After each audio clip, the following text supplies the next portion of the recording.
mengembangkan program studi akuntansi. Pada kesempatan ini, kami akan mempresentasikan materi audit pemasaran untuk memenuhi tugas mata kuliah pemeriksaan manajemen. Sebelumnya, izinkan kami memperkenalkan diri kami terlebih dahulu. Nama saya Febriani dengan NIM 22105 dan rekan saya. Nama saya Adriana Renata dengan NIM 2021054. Nama saya Jennifer Christina Dialin dengan NIM 20130. Selamat menyaksikan.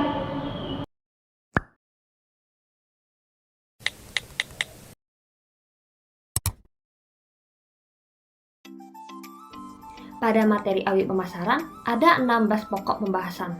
Sebagai berikut. Pertama, definisi. Kedua, tujuan dan manfaat. Ketiga, tipe audit pemasaran. Dan yang keempat, ruang lingkup. Kemudian ada tahapan, proses, program kerja audit, dan audit lingkungan pemasaran. Kemudian ada lagi audit strategi pemasaran, audit sistem pemasaran, audit organisasi pemasaran, dan audit fungsi pemasaran. Kemudian ada kebijakan produk, kebijakan harga, kebijakan saluran distribusi, dan terakhir kebijakan periklanan, promosi, dan publikasi. Baiklah, masuk ke pembahasan pertama yaitu definisi. Audit pemasaran adalah pengujian yang komprehensif, sistematis, independen, dan dilakukan secara periodik terhadap lingkungan pemasaran, tujuan, strategi, dan aktivitas perusahaan atau unit bisnis untuk menentukan peluang dan area permasalahan yang terjadi, serta merekomendasikan secara tindakan untuk meningkatkan kinerja pemasaran perusahaan. Audit pemasaran lebih menekankan pada evaluasi terhadap bagaimana efektivitas organisasi pemasaran dalam meningkatkan kinerjanya. Seperti halnya audit keuangan, audit pemasaran dilakukan secara berkala sebagai pengganti ketika mekanisme pengendalian tampak keluar dari sistem pengendalian. Audit pemasaran bukan suatu proses pengendalian yang digunakan hanya selama terjadi krisis, akan tetapi dalam bisnis yang mengalami hambatan mungkin digunakan untuk mengisolasi permasalahan atau mencarikan solusinya. Selanjutnya ada tujuan dan manfaat. Tujuan utama dari audit pemasaran adalah untuk mengidentifikasi ancaman-ancaman pemasaran yang dihadapi perusahaan dan merencanakan perbaikan yang diperlukan untuk mengeliminasi ancaman-ancaman tersebut. Sementara manfaat yang diperoleh dari audit ini, hasil audit dapat memberikan gambaran yang objektif tentang kinerja pemasaran perusahaan dan berbagai kekurangan yang terjadi dalam pengelolaan upaya pemasaran yang masih memerlukan perbaikan. Rekomendasi yang diberikan auditor dapat menjadi alternatif solusi atas kekurangan yang terjadi sehingga perbaikan-perbaikan yang diperlukan segera dapat dilakukan. Kemudian ada tipe audit pemasaran. Ada dua tipe audit pemasaran. Pertama, audit fungsional atau vertikal merupakan audit yang digunakan terhadap beberapa aktivitas dari departemen pemasaran seperti periklanan atau penjualan dan membuat analisis terhadap bagian-bagian yang diaudit tersebut. Kedua adalah audit menyeluruh atau horizontal yang melakukan audit terhadap keseluruhan dari fungsi pemasaran perusahaan. Dalam pelaksanaannya, audit pemasaran kebanyakan merupakan campuran dari kedua tipe audit tersebut. Pertama-tama, manajemen menginginkan audit analisis menyeluruh terhadap fungsi pemasaran untuk mengetahui adanya indikasi berbagai permasalahan dan kemudian memilih salah satu atau beberapa permasalahan untuk diuji secara terperinci. Kemudian ruang lingkup. Audit pemasaran dapat mencakup 6 wilayah utama dalam pemasaran sebagai berikut. Pertama, audit lingkungan pemasaran. Audit terhadap lingkungan pemasaran mencakup penilaian terhadap pelanggan, pesaing, dan berbagai faktor lain yang memiliki pengaruh terhadap perusahaan. Audit ini meliputi aspek lingkungan makro seperti ekonomi, teknologi, sosial, dan politik. Kedua, audit strategi pemasaran. Audit ini bertujuan untuk menunjukkan bahwa perusahaan telah menetapkan strategi yang selaras dengan tujuannya. Sesuai dengan lingkungannya yang dihadapi, sering terjadi bahwa tujuan dan strategi perusahaan tidak secara jelas dinyatakan dan kemudian auditor harus menentukan pernyataan tujuan untuk kepentingan pengevaluasinya. Yang ketiga, audit organisasi pemasaran. Audit ini menilai kemampuan organisasi pemasaran dalam mencapai tujuan perusahaan. Audit ini menentukan kemampuan tim pemasaran untuk secara efektif berinteraksi dengan bagian-bagian lain seperti keuangan, pembelian, dan sebagainya. Yang keempat, audit sistem pemasaran. Audit ini menganalisis prosedur yang digunakan perusahaan untuk memperoleh informasi, perencanaan, dan pengendalian organisasi pemasaran. Hal ini berhubungan dengan penilaian apakah perusahaan lebih memiliki metode yang memadai atau tidak untuk digunakan pengerjaan tugas-tugas rutin di bidang pemasaran. Yang kelima, audit produktivitas pemasaran. Audit ini menganalisis produktivitas dan probabilitas produk, kelompok pelanggan atau unit analisis yang lain di dalam pemasaran. Analisis biaya pemasaran adalah salah satu metode untuk menganalisis probabilitas dan produktivitas pemasaran. Yang keenam, audit fungsi pemasaran. Audit ini merupakan audit vertikal atau analisis secara mendalam terhadap setiap elemen bauran pemasaran seperti produk, harga, distribusi, tenaga penjual, periklanan, promosi, dan lain-lain. Kemudian ada tahapan-tahapan audit pemasaran. Pada dasarnya, pelaksanaan audit pemasaran bisa mengikuti tahapan audit secara umum, yaitu yang pertama, audit pendahuluan, kedua, audit review dan pengujian atas pengendalian manajemen perusahaan, yang ketiga, audit lanjutan, yang keempat, pelaporan. Pada perusahaan baru pertama kali diaudit, keputusan tentang siapa yang akan melakukan audit dan kapan audit dilaksanakan merupakan hal yang sangat penting untuk ditetapkan sebelumnya, karena hal ini akan berpengaruh pada efisiensi dan efektivitas pencapaian tujuan audit. Setelah keputusan tersebut dibuat, proses audit memasuki tahapan perencanaan audit. Perencanaan ini menyangkut penentuan apakah audit dilakukan secara menyeluruh atau audit horizontal, atau hanya terhadap beberapa program atau aktivitas pemasaran. Audit vertikal, audit harus dilakukan secara sistematis, baik yang dilaksanakan secara komprehensif maupun yang hanya menyangkut beberapa aktivitas pemasaran. Selanjutnya, ada proses manajemen pemasaran, ada 3, yaitu yang pertama, menentukan konsumen sasaran. Perusahaan melakukan identifikasi terhadap kebutuhan-kebutuhan atau permintaan yang ada dan kemampuan pesaing untuk memenuhinya. Yang kedua, mengelola upaya pemasaran, melibatkan 4 fungsi utama manajemen pemasaran. Yang pertama yaitu analisis pemasaran, kedua, perencanaan, ketiga, implementasi, dan yang terakhir yaitu pengendalian. Analisis SWOT dapat membantu dalam merumuskan strategi untuk mencapai keunggulan bersaingnya. Dan yang terakhir yaitu mengembangkan bauran pemasaran. Keputusan bauran pemasaran meliputi keputusan terhadap 4 variabel yang dikenal sebagai 4P, yaitu pertama produk atau product, yang kedua itu harga atau price, yang ketiga itu tempat atau place, dan yang terakhir yang keempat yaitu promosi atau promotion. Nah, di sini ada hubungan dalam berbagai fungsi manajemen pemasaran. Ada perencanaan pemasaran, implementasi pemasaran, dan pengendalian pemasaran. Selanjutnya, program kerja audit. Program audit memberikan landasan yang sistematis dalam audit, sehingga pelaksanaan audit dapat berjalan sesuai dengan rencana. Program audit dibuat untuk setiap tahap audit sesuai dengan informasi yang ingin diperoleh pada setiap tahapan tersebut. Program kerja audit memuat beberapa pertanyaan yang penting untuk mendapatkan data atau informasi yang sesuai dengan tujuan audit yang telah diterapkan. Selanjutnya ada audit lingkungan pemasaran. Ada 2, yaitu lingkungan mikro dan lingkungan makro.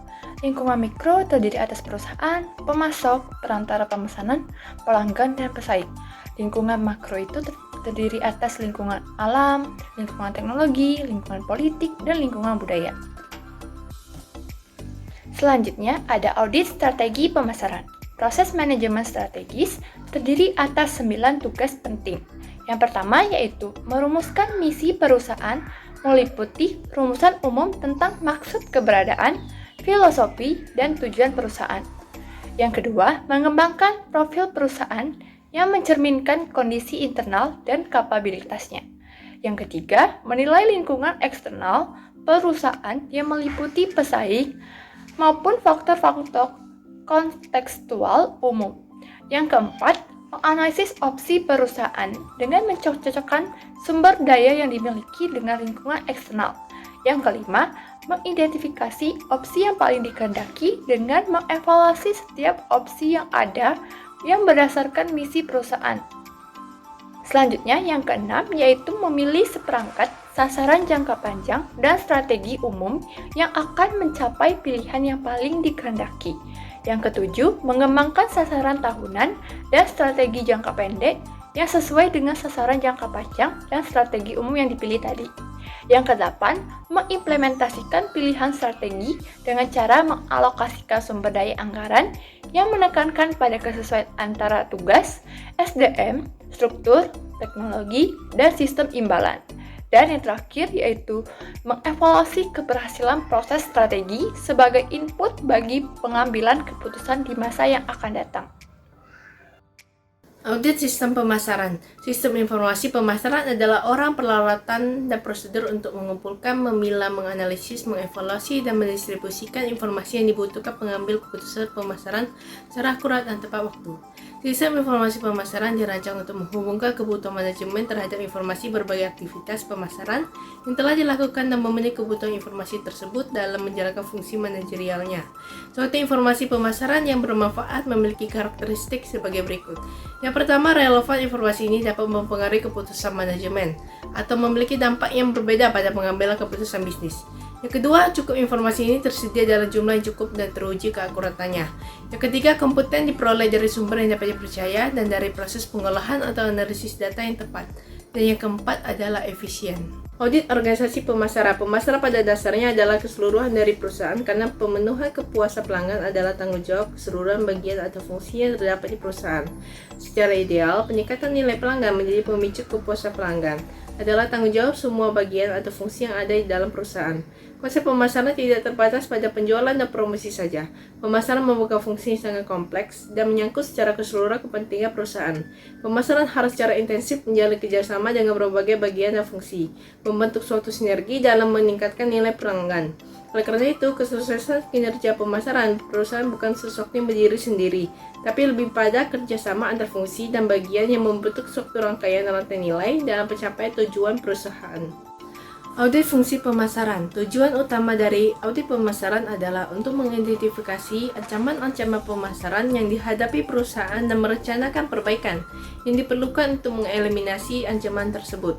Sementara manfaat yang diperoleh dari audit ini, hasil audit dapat memberikan gambaran yang objektif tentang kinerja pemasaran perusahaan dan berbagai kekurangan yang terjadi dalam pengelolaan upaya pemasaran yang masih memerlukan perbaikan.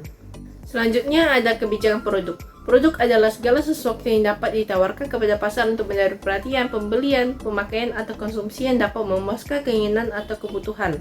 Produk mencakup objek fisik, pelayanan, orang, tempat, organisasi, dan gagasan. Tiga produk yaitu produk inti, produk aktual, dan produk tambahan. Produk inti menyangkut manfaat inti yang sesungguhnya dibeli konsumen ketika mereka memperoleh produk.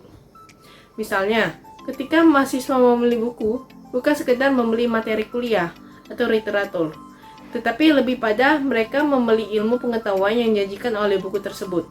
Produk aktual meliputi komponen, model tampilan, nama, merek, pengemasan, dan ciri-ciri produk lainnya yang berkomunikasi untuk memberikan manfaat produk ini. Contoh dari produk aktual sendiri adalah camcorder Handycam Sony. Produk tambahan meliputi pelayanan dan manfaat tambahan yang diperoleh konsumen yang dibangun di sekeliling produk inti dan produk aktual. Sony harus menawarkan lebih dari sekedar alat perekam, memberikan panduan lengkap kepada konsumen tentang caranya menggunakan handycam tersebut untuk mendapatkan hasil yang terbaik, memberikan garansi komponen dan pemasangannya, petunjuk pemeliharaan dan sebagainya adalah bagian dari tambahan manfaat yang dinikmati konsumen dalam menggunakan produk ini. Keputusan lini produk. Lini produk merupakan sekelompok produk yang berkaitan erat karena memiliki fungsi yang sama, dijual untuk kelompok pelanggan yang sama, dipasarkan melalui jenis outlet atau saluran distribusi yang sama, atau berada dalam rentang harga tertentu. Keputusan lini produk mencakup beberapa keputusan penting yang berkaitan dengan rentang lini produk, merentangkan lini produk, mengisi lini produk, modernisasi lini produk, dan mendatangkan tampilan lini produk. Keputusan barang produk. Barang produk merupakan himpunan sebuah lini produk dan barang-barang yang ditawarkan penjual tertentu kepada pembeli. 4 dimensi barang produk meliputi keluasan, kepanjangan, kedalaman, dan konsistensi. Selanjutnya ada kebijakan harga. Harga adalah uang yang dibebankan untuk suatu barang atau jasa atau jumlah nilai yang konsumen pertukarkan untuk mendapatkan manfaat dari memiliki atau memanfaatkan suatu barang atau jasa. Dua faktor utama seperti yang disajikan pada gambar 5.6 mempengaruhi strategi harga yang ditetapkan perusahaan, yaitu faktor internal yang terdiri atas tujuan pemasaran, strategi bauran pemasaran, biaya, dan pertimbangan organisasional di dalam perusahaan. Faktor lain meliputi sifat dan permintaan pasar, persaingan, dan faktor lingkungan lainnya. Tujuan pemasaran. Ada beberapa tujuan pemasaran yang berpengaruh terhadap kebijakan penetapan harga, di antaranya: pertama, kelangsungan hidup produk. Tujuan pemasaran ini mengutamakan kemampuan perusahaan bertahan dalam persaingan. Biasanya perusahaan ini memiliki masalah bagaimana memanfaatkan kelebihan kapasitas yang dihadapinya.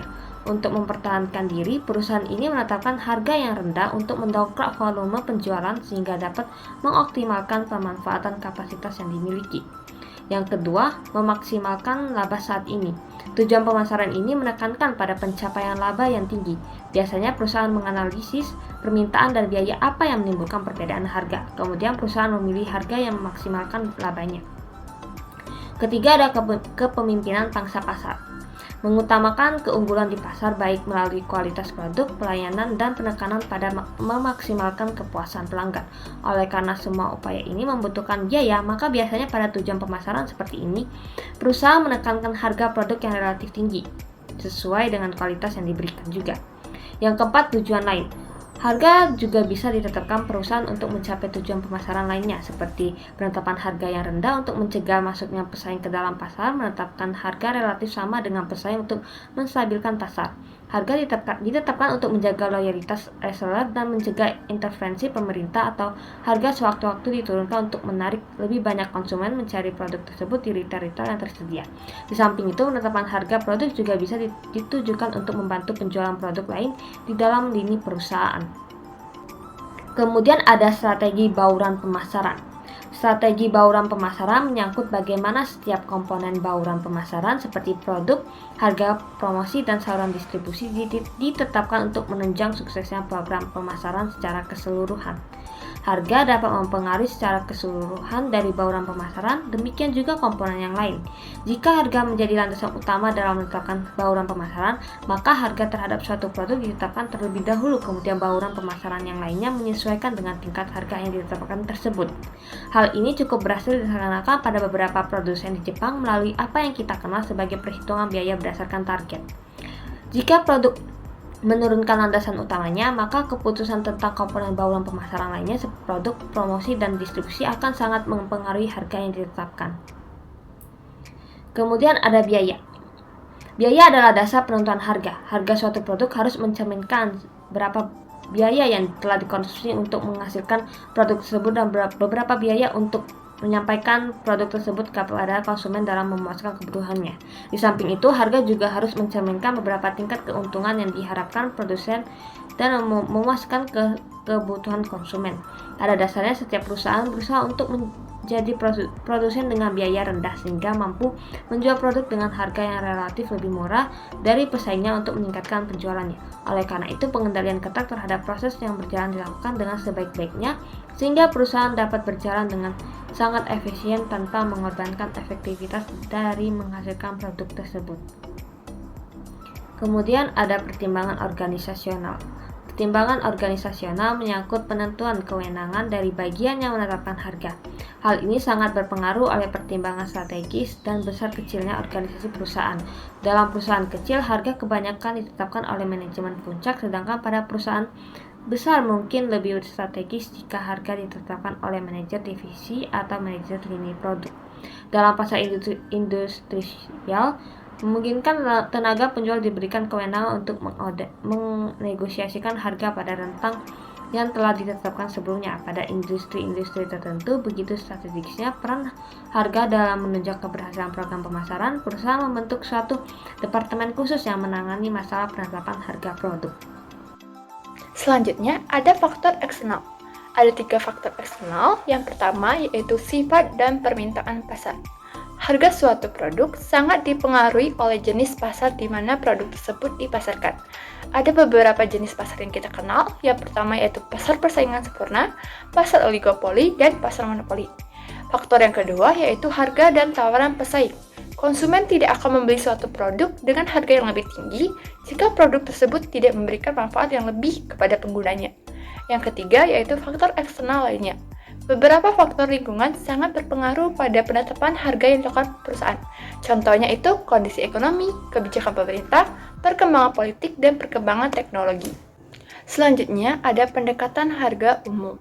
Harga pada dasarnya dibentuk oleh dua titik ekstrim, yaitu biaya produk yang menentukan lantai harga atau titik harga terendah, dan persepsi konsumen terhadap nilai produk yang menetapkan plafon harga atau titik harga tertinggi. Beberapa pendekatan dalam menetapkan harga yang umum digunakan oleh perusahaan. Yang pertama yaitu penetapan harga biaya plus, yaitu penetapan harga dengan cara mendapatkan markup standar terhadap biaya produk. Yang kedua, penetapan harga impas atau pulang pokok atau yang biasa kita kenal break-even point, yaitu penetapan harga untuk mencapai titik impas atau pulang pokok atas biaya produksi dan memasarkan produk atau untuk menghasilkan laba yang diinginkan. Yang ketiga, yaitu penetapan harga berdasarkan persepsi nilai. Penetapan harga ini berdasarkan persepsi pembeli terhadap nilai produk, bukan berdasarkan biaya. Yang keempat, yaitu penetapan harga going rate, yaitu penetapan harga berdasarkan harga pesaing utama, bukan atas biaya produk atau permintaan perusahaan. Yang kelima, yaitu penetapan harga tender. Menetapkan harga berdasarkan dugaan perusahaan tentang berapa besar harga yang akan ditetapkan pesaing, bukan biaya dan permintaannya sendiri. Biasanya ini digunakan pada saat perusahaan ingin memenangkan suatu kontrak. Selanjutnya ada harga dan siklus hidup produk. Harga suatu produk disesuaikan dengan tahap-tahap pada siklus hidup produk tersebut. Pada tahap perkenalan, ada dua metode yang sering digunakan untuk memperkenalkan produk ke pasar. Yang pertama yaitu metode price skimming dan yang kedua price penetration. Yang pertama, metode price skimming yaitu penetapan harga yang tinggi bertujuan untuk mengembalikan biaya secepat mungkin. Jika dalam jangka panjang tidak bertahan, harga diturunkan. Metode ini cocok pada kondisi yang pertama, permintaan yang diharapkan relatif tidak elastis atau inelastis terhadap harga sehingga pelanggan tidak begitu sensitif terhadap harga. Yang kedua, perusahaan sulit memprediksi penghematan biaya yang seharusnya dicapai pada volume penjualan yang tinggi.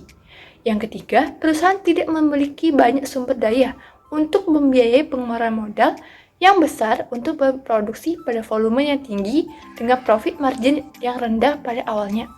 Yang kedua, metode price penetration, yaitu penetapan harga yang terendah untuk memaksimalkan kuantitas penjualan.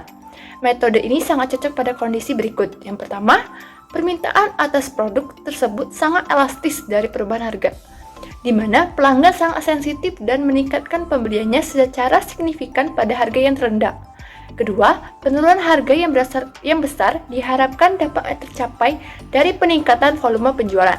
Dan yang ketiga, produk memiliki ancaman bagi persaingan di masa yang akan datang. Selanjutnya, ada kebijakan saluran distribusi. Saluran distribusi merupakan jaringan organisasi yang menghubungkan produsen dengan pengguna atau konsumen akhir. Pengguna perantara dalam pemasaran atau saluran distribusi sebagian besar disebabkan adanya keunggulan efisiensi dalam membuat barang tersedia dan mudah diperoleh di pasar dalam jumlah dan waktu yang tepat. Berdasarkan hubungan, pengalaman, spesialisasi, dan skala operasinya, perantara pemasaran dapat menawarkan kepada perusahaan lebih banyak daripada yang dapat dicapainya sendiri. Jaringan distribusi yang baik dapat menciptakan keunggulan yang bersaing yang kuat bagi perusahaan. Selanjutnya ada fungsi distribusi, ada 9 fungsi distribusi. Yang pertama, informasi, kedua, promosi, ketiga, negosiasi, keempat, pemesanan, kelima, pembiayaan, keenam, pengambilan risiko, ketujuh, penilaian fisik, dan kedelapan, pembayaran, dan yang terakhir, hak milik. Dalam menjalankan fungsi distribusi, ada beberapa aktivitas yang dilakukan organisasi saluran meliputi hal-hal berikut. Yang pertama, membeli dan menjual. Yang kedua, transportasi. Yang ketiga, pembayaran. Yang keempat, periklanan dan promosi penjualan. Dan yang kelima adalah penetapan harga. Keputusan mengenai bentuk saluran pemasaran melibatkan pertimbangan-pertimbangan penting tentang yang pertama, analisis kebutuhan pelanggan. Yang kedua, penetapan tujuan saluran pemasaran. Yang ketiga, identifikasi alternatif saluran pemasaran utama. Dan yang keempat adalah evaluasi alternatif saluran pemasaran utama. Analisis kebutuhan pelanggan. Pada langkah pertama ini, perusahaan harus memahami perilaku dan kecenderungan pelanggan dalam memenuhi kebutuhannya. 5 variabel pelayanan yang teridentifikasi dari saluran pemasaran meliputi yang pertama, ukuran lot. kedua waktu tunggu, ketiga kenyamanan tempat, yang keempat variasi produk, dan yang kelima adalah pelayanan pendukung. Penetapan tujuan dan batasan saluran pemasaran. Tujuan saluran pemasaran harus dinyatakan dalam bentuk tingkat hasil pelayanan yang ditargetkan. Karakteristik produk yang berbeda membutuhkan bentuk saluran pemasaran yang berbeda. Bentuk saluran pemasaran yang berbeda harus mempertimbangkan kekuatan dan kelemahan jenis perantara yang berbeda. Dan pada akhirnya bentuk saluran pemasaran yang dipilih harus sesuai untuk lingkungan yang lebih besar. Identifikasi alternatif saluran pemasaran utama. Yang pertama jenis perantara, yang kedua jumlah perantara, dan yang ketiga adalah syarat dan tanggung jawab anggota saluran pemasaran. Selanjutnya ada evaluasi alternatif saluran pemasaran utama. 3 kriteria utama yang digunakan dalam mengevaluasi saluran adalah kriteria ekonomi, kriteria kontrol, dan kriteria adaptif. Dari hasil penelitian pada ketiga kriteria ini, perusahaan dapat menentukan apakah saluran pemasaran yang digunakan akan dipertahankan, ditingkatkan kemampuannya, atau malah dilepaskan. Kebijakan periklanan, promosi, dan publikasi. Perusahaan harus mengkomunikasikan produk dan pelayanan yang disediakan kepada pelanggan atau pelanggan potensialnya, perantara, serta masyarakat umum untuk memberikan informasi yang tepat tentang manfaat dan keberadaan produk tersebut. Suatu bauran komunikasi pemasaran dapat terdiri atas kombinasi dari komponen bauran promosi sebagai berikut. Yang pertama, pengiklanan. Mencakup semua bentuk presentasi non-personal dan promosi ide, barang atau jasa oleh sponsor yang dituju dengan mendapatkan bayaran. Yang kedua, pemasaran langsung. Menggunakan surat, telepon, dan alat penghubung non-personal lainnya untuk berkomunikasi dengan atau mendapatkan respon dari pelanggan dan calon pelanggan tertentu. Yang ketiga, promosi penjualan. Merupakan insentif jangka pendek untuk mendorong keinginan mencoba atau pembelian produk atau jasa. Yang keempat, hubungan masyarakat dan publisitas. Berbagai program yang dirancang untuk mempromosikan dan melindungi citra perusahaan atau produk individualnya. Yang kelima, penjualan personal. Merupakan interaksi langsung antara satu atau lebih calon pembeli dengan tujuan melakukan penjualan. Kemudian ada mengembangkan komunikasi efektif. Mengembangkan suatu bauran promosi yang efektif mencakup tahapan-tahapan penting sebagai berikut. Yang pertama, mengidentifikasi audiens sasaran. Yang kedua, menentukan tujuan komunikasi. Yang ketiga, merancang pesan. Keempat, memilih saluran komunikasi. 5, mengalokasikan total anggaran promosi. Keenam, memutuskan bauran promosi. Ketujuh, mengukur hasil promosi. 8, mengelola dan mengordinasikan seluruh proses komunikasi pemasaran. Mengidentifikasi audiens sasaran. Perusahaan harus mengidentifikasi terlebih dahulu siapa audiens sasaran dari produk yang dipasarkan, apakah pembeli potensial dari produk yang dipasarkan, pemakai saat ini, orang yang memutuskan pembelian, atau yang mempengaruhi pembelian tersebut. Audiens sasaran dapat berupa individu, kelompok masyarakat tertentu, atau masyarakat umum yang akan berpengaruh sangat penting terhadap keputusan perusahaan mengenai apa yang disampaikan, bagaimana menyampaikannya, kapan menyampaikannya, di mana dan kepada siapa menyampaikannya. Selanjutnya ada menentukan tujuan komunikasi, yaitu bagaimana respon audiens yang diharapkan perusahaan terhadap produk yang dipasarkan setelah menerima pesan yang disampaikan melalui proses komunikasi yang dibangun merupakan tujuan utama dari komunikasi pemasaran. Respon terakhirnya yaitu terjadinya transaksi pembelian dan kepuasan pelanggan.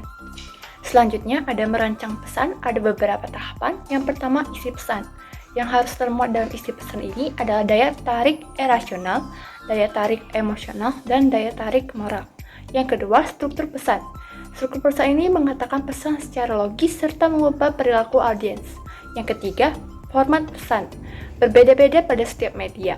Keempat, sumber pesan. Menyangkut siapa yang ditugaskan menyampaikan pesan tersebut. Selanjutnya ada memilih saluran komunikasi. Saluran komunikasi yang tepat harus mengikuti usaha mengomunikasikan produk dan pelayanan kepada audiens yang dituju. Ada dua jenis saluran komunikasi, yaitu pertama, saluran komunikasi personal. Ada dua atau lebih dari orang berkomunikasi satu sama lain. Komunikasi dapat dilakukan secara bertatap muka, secara langsung, melalui telepon atau surat, dan saluran komunikasi ini menjadi sangat efektif melalui pemberian presentasi dengan umpan balik. Yang kedua, saluran komunikasi non-personal. yaitu melibatkan media dalam penyampaian pesan kepada audiens yang dituju. Saluran ini meliputi media, suasana, dan peristiwa. Media dapat berubah media cetak, media siaran, media elektronik, dan media display. Selanjutnya ada mengalokasikan total anggaran promosi. Ada 4 metode. Yang pertama, metode yang dapat dijangkau. Metode ini menekankan keputusannya kepada ketersediaan dana yang bisa dialokasikan pada anggaran promosi. Yang kedua, metode persentase dari penjualan, yaitu menentukan anggaran promosinya sebesar persentase tertentu dari nilai penjualan tahun lalu atau bisa juga berdasarkan harga jual produk saat ini. Yang ketiga, metode keseimbangan kompetitif. Metode ini menentukan anggaran promosi dengan memperhatikan anggaran promosi pesaing untuk menjaga keseimbangan bagian pasar dengan pesaingnya. Dan yang terakhir, metode tujuan dan tugas. Metode ini menentukan anggaran promosi berdasarkan pada tujuan khusus dari promosi dan tugas-tugas untuk mencapai tujuan tersebut. Memutuskan bauran promosi. Keputusan bauran promosi menyangkut pencapaian tujuan pemasaran secara efektif dan efisien melalui keseimbangan di antara komponen bauran promosi. Fakta-fakta yang mempengaruhi keseimbangan bauran promosi terdiri atas jenis pasar produk, strategi tarik dan dorong, tahap kesiapan pembeli, tahap siklus hidup produk, dan peringkat pasar perusahaan. Selanjutnya adalah mengukur hasil promosi. Pengukuran hasil promosi harus dilakukan untuk menilai efektivitas dan efisiensi program promosi yang diterapkan. Pengukuran ini melibatkan wawancara dengan audiens sasaran untuk mendapatkan informasi tentang apakah mereka mengenal atau mengingat pesan yang disampaikan, berapa kali mereka melihatnya, poin apa dari pesan tersebut yang paling mereka ingat, bagaimana perasaan mereka terhadap pesan tersebut, serta sikap mereka sebelumnya dan saat ini terhadap produk tersebut dan perusahaan. Di samping itu, perlu juga diperoleh informasinya tentang respon audiens. Berapa banyak dari mereka yang membeli produk tersebut, menyukainya, dan membicarakannya dengan orang lain. Selanjutnya, mengatur dan mengelola komunikasi pemasaran yang terintegrasi. Berubahnya pasar massal menjadi pasar dengan ukuran kecil-kecil membutuhkan pendekatan yang berbeda dalam mengomunikasikan produk perusahaan. Hal ini membutuhkan bauran promosi yang berbeda pula agar pesan dan tujuan promosi dapat mencapai tujuannya.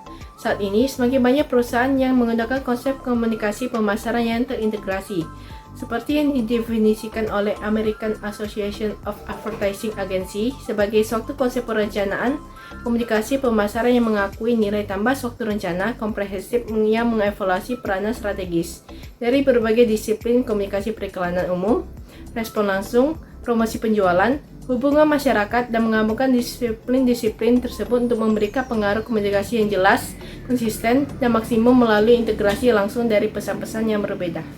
Komunikasi pemasaran terintegrasi dapat menghasilkan pesan yang lebih konsisten dan pengaruh penjualan yang lebih besar. Konsep ini menempatkan tanggung jawab dalam tangan seseorang untuk menyatukan pesan dan kesan perusahaan dan mereknya yang datang dari begitu banyaknya kegiatan perusahaan. Komunikasi pemasaran yang terintegrasi dapat meningkatkan kemampuan perusahaan untuk mencakup pelanggan yang tepat dengan pesan yang tepat pada waktu yang tepat dan dalam tempat yang tepat. Sekian presentasi dari kami. Terima kasih.